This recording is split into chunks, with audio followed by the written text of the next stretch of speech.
Hi friends, welcome to another Story Time to Go. I'm librarian Laura, and today we're going to be reading Corduroy by Don Freeman.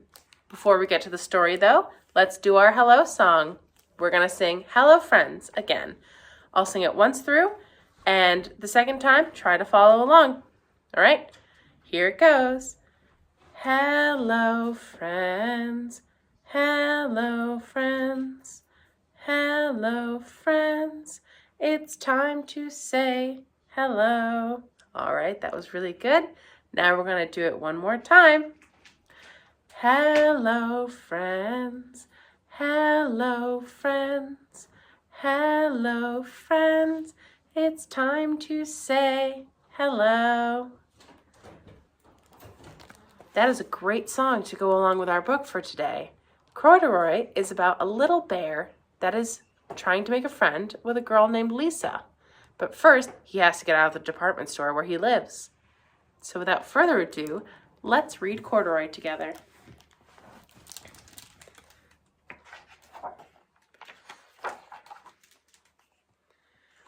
Corduroy is a bear who once lived in the toy department of a big store. Day after day, he waited with all the other animals and dolls for somebody to come along and take him home. The store was always filled with shoppers buying all sorts of things, but no one ever seemed to want a small bear in green overalls. Then, one morning, a little girl stopped and looked straight into Corduroy's bright eyes. "Oh, Mommy," she said, "look, there's the very bear I've always wanted." "Not today, dear," her mother sighed.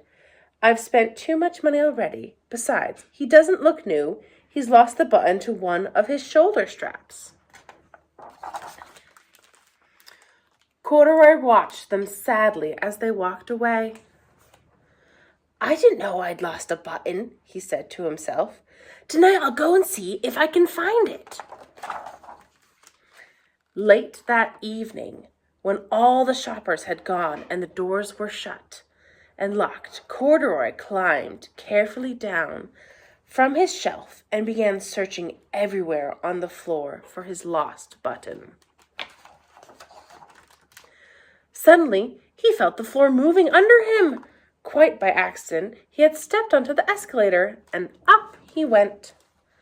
Could this be a mountain? He wondered. I think I've always wanted to climb a mountain.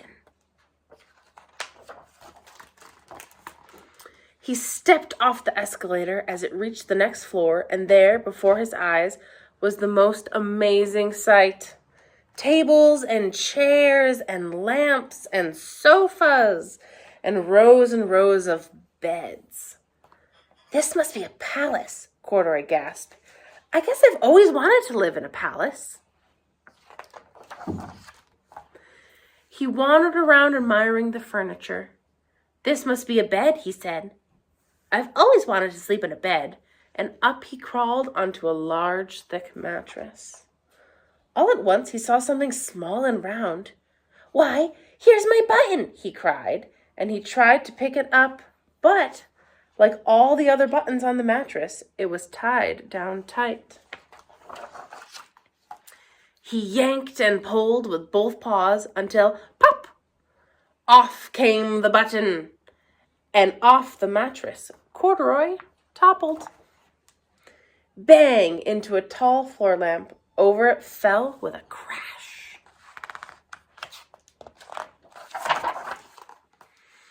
Corduroy didn't know it, but there was someone else awake in the store. The night watchman was going on his rounds on the floor above. When he heard the crash, he came dashing down the escalator. "Now who in the world did that?" he exclaimed. "Somebody must be hiding around here." He flashed his light under and over sofas and beds until he came to the biggest bed of all, and there he saw two fuzzy brown ears sticking up from under the cover. "Hello," he said. "How did you get upstairs?" The watchman tucked Corduroy under his arm and carried him down the escalator. and set him on the shelf in the toy department with the other animals and dolls. Corduroy was just waking up when the first customers came into the store in the morning, and there, looking at him with a wide, warm smile, was the same little girl he'd seen the day before. "I'm Lisa," she said, "and you're going to be my very own bear. Last night, I counted what I've saved in my piggy bank, and my mother said I could bring you home." "Shall I put him in a box for you?" the saleslady asked. "Oh, no, thank you," Lisa answered, and she carried Corduroy home in her arms. She ran all the way up the 4 flights of stairs into her family's apartment and straight to her very own room. Corduroy blinked. There was a chair and a chest of drawers, and alongside a girl-sized bed stood a little bed just the right size for him. The room was small, nothing like that enormous palace in the department store. "This must be home," he said. I've always wanted a home." Lisa sat down with Corduroy on her lap and began to sew a button on his overalls. I like you the way you are," she said, "but you'll be more comfortable with your shoulder strap fastened." "You must be a friend," said Corduroy. "I've always wanted a friend." "Me too," said Lisa, and gave him a big hug. All right. And that was Corduroy by Don Freeman. I want to say thank you for joining me, and now I'm going to swing the camera around, and we are going to do our craft. All right, thank you. Oh, and I have a friend who joined me too. Just like Lisa, I have a friend that lives with me at home. This is Cleopatra. All right, thanks for joining us, Cleo. And now we're going to go and do our craft. Hello, friends, and welcome back. Now it's time to make our craft. So in your bag, you would have seen a piece of paper that says, "Make your own corduroy bear," as well as a plastic bag that had these pieces of construction paper and a black crayon in it. So in these bags are a black crayon,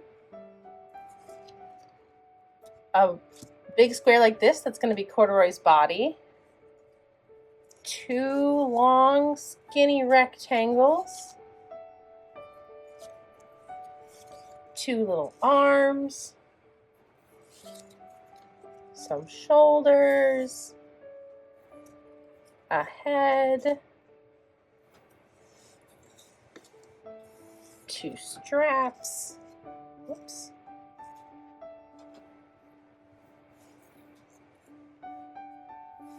two buttons, and 2 little feet. So that's how you're going to make your corduroy bear, by putting all of those construction pieces together. Here is one a friend made for me earlier. And they actually took the crayon to draw on, which you can do as well. It really doesn't matter what order you put the pieces in, but I thought I would walk through, for those who are going to have some trouble, just how I'm going to put some pieces down. Again, if you have a particular way you want to do it, go ahead and do it. But I am going to start by putting down the shoulders. So you want to take your glue stick that was in your bag, pop it open, just put some glue right there like that, and glue it down. And then I am going to take Corduroy's clothes and I'm going to glue those down on top of the shoulders, just overlapping a little bit, not a ton. Again, you can do this in whatever order you want. So, just like that. And then a little more glue. Big let's see, I think I will do his head, because I think it's nice for him to have his face so he can see what's going on. All right, so you can glue the head. Whoops, there's a piece of hair.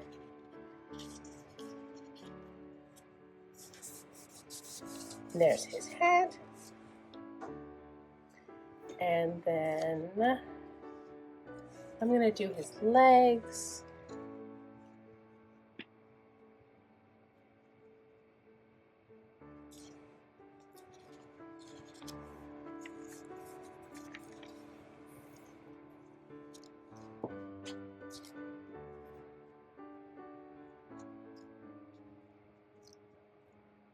Glues. Very important. There we go. Legs. Now I'll do his arms.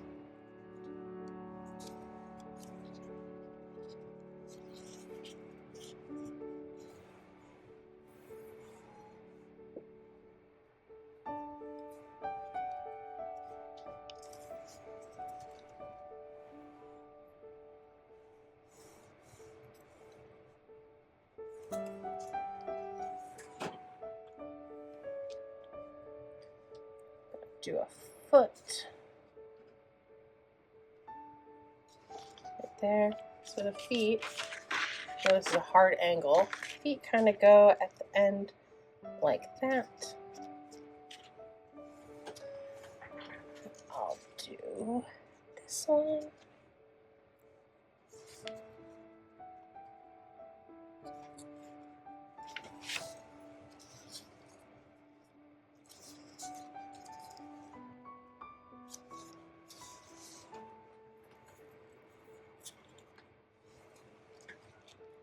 I'm going to do his shoulder straps.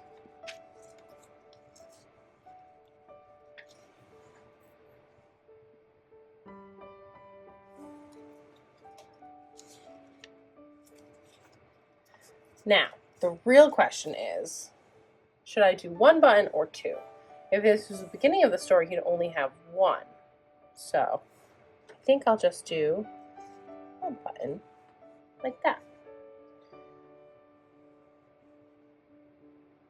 Once you have everything glued on, and feel free to go back and re-watch that. Again, it really doesn't matter how you put them on, in what order, but you'll get something that looks roughly like this once you're all done. Feel free to go back, replay any parts. And then, the fun part, let's decorate them. So, I'm just gonna do little dots to make the button. And then this one was really cute from before. But I think I'm going to try and do something different. I think I'm going to give him big round eyes. Like this. A little nose. And there. I'm pretty happy with that. Here's our two friends together. And again, decorate your corduroy bear however you like. And have fun with it. When you're all done, show it to your grown-ups and let them know about Corduroy and his friend Lisa. I think that would be a great idea. I hope you enjoyed this craft. Thank you again for listening to this Story Time to Go, and I will see you next month with our next story. All right, thank you. Bye-bye.